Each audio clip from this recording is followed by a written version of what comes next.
All right, everybody, we'd like to welcome you to part 2 of our Michelle Ford Collection podcast. We've come up with some good questions, some good ideas. We're going to start off with Michelle. Hi, Michelle. How are you doing? I'm doing just fine. Great. And we're going to talk about your first poem that you ever wrote. Where did you come up with the idea, and when did you decide to start writing it down? Because my English teacher told me to. It was 7th grade English, and it was a poem about death. It's a short poem, but it's straight to the point. And did you have it memorized? No. No, we have to see it. Yeah. We will be making a video on that one. That one's special to me. And what grade did you get? I got an A+. A+ on your very But I got it when I had to read it out loud, though, not one student said a word. Was everybody freaked out about the subject material? They were just very quiet, but like all eyes were on me. My teacher, Mrs. Bonnie Wilson, she loved it. And what year was that? Oh, good God. I want to say late 70s something. Oh, okay. Yeah. Roller skating days. Yeah. Okay. And then how many do you think you wrote from that year up till the time you met me?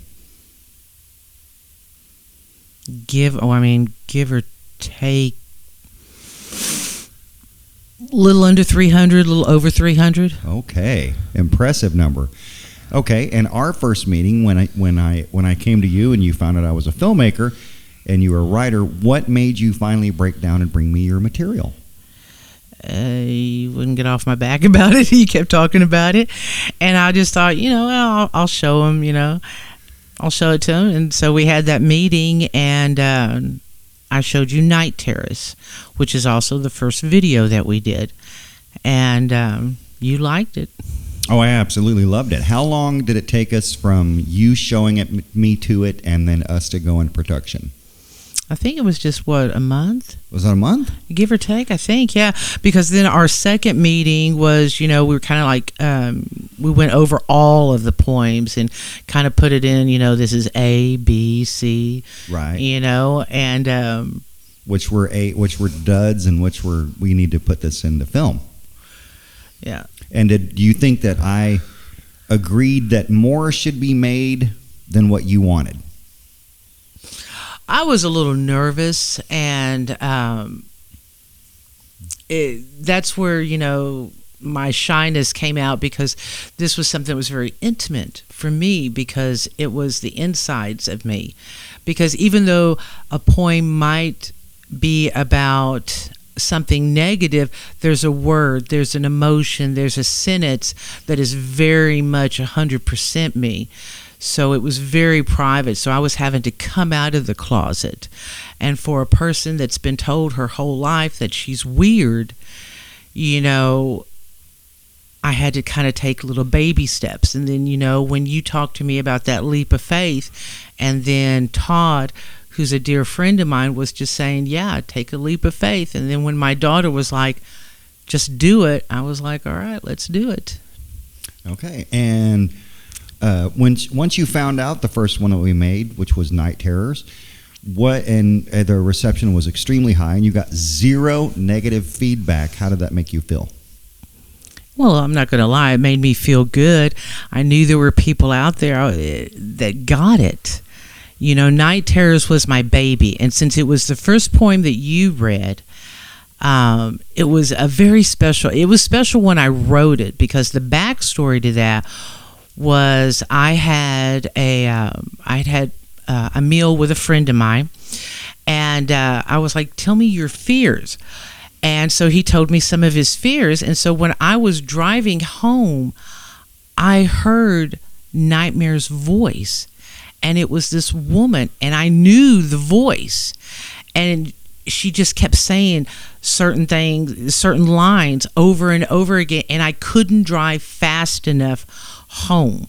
And as soon as I got home, I ran into my bedroom. I ran into my bed, and it took me like 5 minutes to write that poem, and it was her. I mean, she was talking to me. I could see her.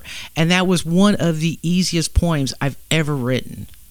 So how did you come up with the idea of Night Terrors being an actual entity or a person per se? She just said hello to me. So I know her quite well. So it just popped up immediately. Immediately, I heard her voice. Cool. Okay, so you automatically knew that it was a female. Oh, yeah. And it was funny because it was an ex-coworker of mine, and why it was her voice, I don't know. Now I take it as it was just a future sign. You know, I was hearing her name is London, and it was London's voice. Oh, so And you heard London's voice from the start when you started doing this character. Oh, yeah. When I'm driving home, it was London's voice talking to me as Nightmares.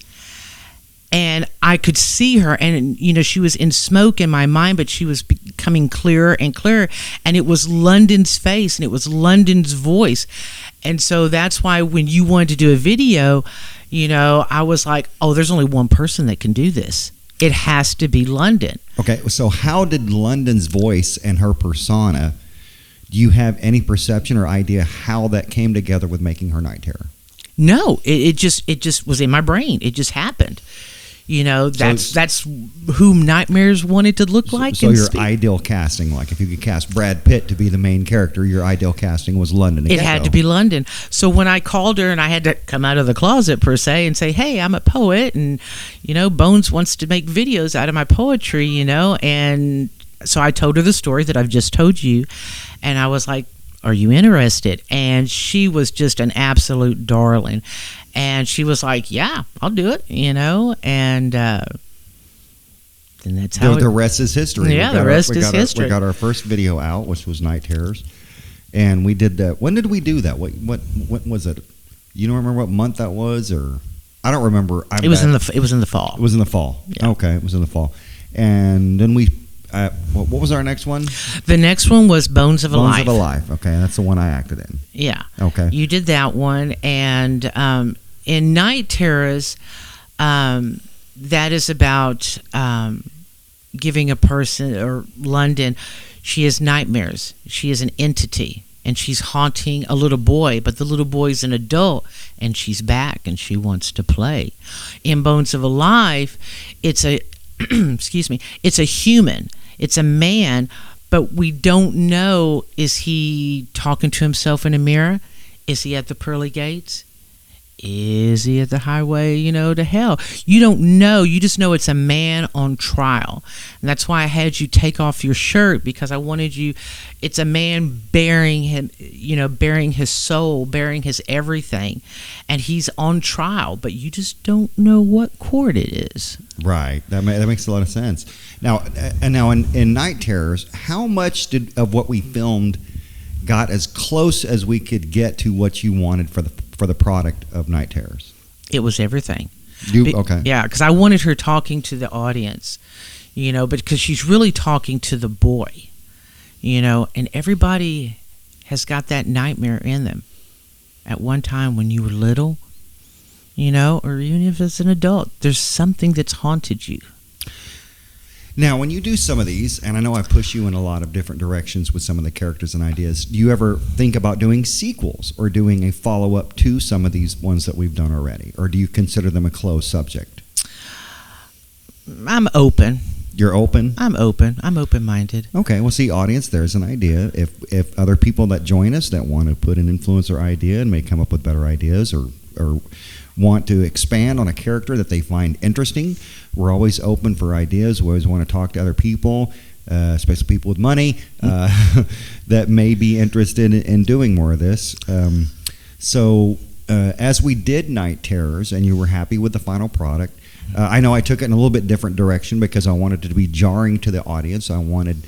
I like how you made the film look like broken and vintage. Yeah. Because that's how it was in my mind. Yeah, that's the hardest thing, as just for all the filmmakers out there. When your director and your writer is the same person, it's really hard for your cinematographer, and I'm doing cinematography and special effects and all this other stuff, to take what the writer and the director wants and actually put it into an actual visual media to where the director and if the writer-director is the same person, to make it to where they're happy with the final product. That's always a difficult thing, but mostly that's communication, and talking to your writer director so that your cinematographer can come up with ideas that make it cohesive for the person who invented the material comfortable with what they have. So you were happy with the first one, and is there any that you're just not happy with that you would like to redo? No, I like the way they are. So you're just going to leave them all alone? They're all just okay. And going back to Night Terrors, because I really want your audience to understand where you're coming from. Night Terror is an actual entity. It's an actual person. In my mind. In your mind. And I'll even let you in on a little thing. Oh, here we go. Sometimes I talk to nightmares in my mind. Okay. And what does Night Terror say to you? Well, only I will you know won't that give one. up those secrets, huh? Yeah. Okay, so once again, I always like to influence other people who are interested in writing and interested in doing things. Other than meeting somebody like me, I think I was was very enthusiastic because, like I said, finding people that can write as well and as diligently as you can is really a difficult thing. And for somebody to write over 300 poems and even in the amount of years you've written them is quite staggering. And once again, I like to go to the Edgar Allan Poe comparison. Do you feel like when you write something down that it no longer belongs to you? Well, you have to remember, it was all just for me. You've brought me out of the closet. And I'm finding out that people are like, they will text me, they will call me, or my favorite is when they pull me aside and whisper in my ear that a certain poem, got to them. Well, tell me one of your best experiences so far. Tell me just, if you don't have to name names, you can just, like, one of your best experiences, somebody saying, oh my God, this really spoke to me and I really felt the words. I have two of them. Okay. One of them was a girl that I didn't know a lot about her, and she pulled me aside, and one of them was very close to home for her, and it helped her that night sleep and relax. So it made her feel good because it connected to her. So it actually almost gave her a sense of closure. That made me feel really good. Right. If I can help you, that's wonderful. I had another one. It was a man, and he's a very private man, and he pulled me aside and he told me a story, and the poem Bones of a Life affected him, and he gave me one of the greatest compliments I've ever had, and I will never forget that conversation, and it was very special to me. Okay. And like I said, writing that poem, I feel like I wrote it for him. I mean, because he gave me the greatest compliment. Well, that's the same thing. I like to put perspective there. Trent Reznor wrote Hurt, but Johnny Cash re-sang it and redone it. And Trent Reznor said, that's no longer my song. That's Johnny Cash's song. Yeah. Because he took the song and punched it, so I can understand why you're saying now it's his. Yeah, because he ended the little conversation that we had that it helped him, and I was just like, I was trying to be so cool on the outside, but on the inside, I was crying. I was just like, wow, that made me feel good that I did that. Awesome. And have you had anybody say anything negative?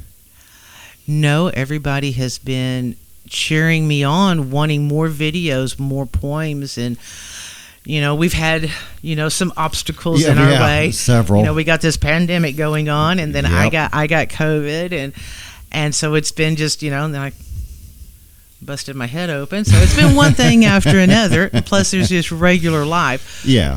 But we are trying to schedule more videos. And can you give your audience a general idea of what they're going to see next, or what you want them to see next? The next one is going to be really dark and really kind of out there.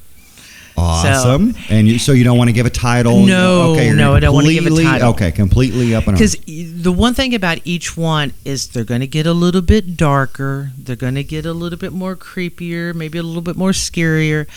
It's like I said, I'm going to take you to the dark, but I'll take you through the dark and out through the light, but it's going to be my light. Okay. You All know? right, wonderful. And do you have anything at all specific you want your audience to know about you? About me, I hope you enjoy my writing. You know, if you've got ideas of things that you want me to write about. Okay, see, there's a good thing. Your audience Writing can- is easy. Just give me a word, an emotion, a fear. See, that would be great to have your audience go, okay, why don't you text me or write a word under our comments and give you an assignment to No, come up that's with a poem or easy, yeah. idea. Okay, see, that'd be a lot of fun. Maybe your audience might have, they'll come up with a strange word or an unusual word or their favorite word. Like you asked me, what's your Yeah. favorite word? What's your favorite phrase? You And know. if anybody wants to do any acting or if they want to do any readings, let me know. Let you know. Yeah, awesome.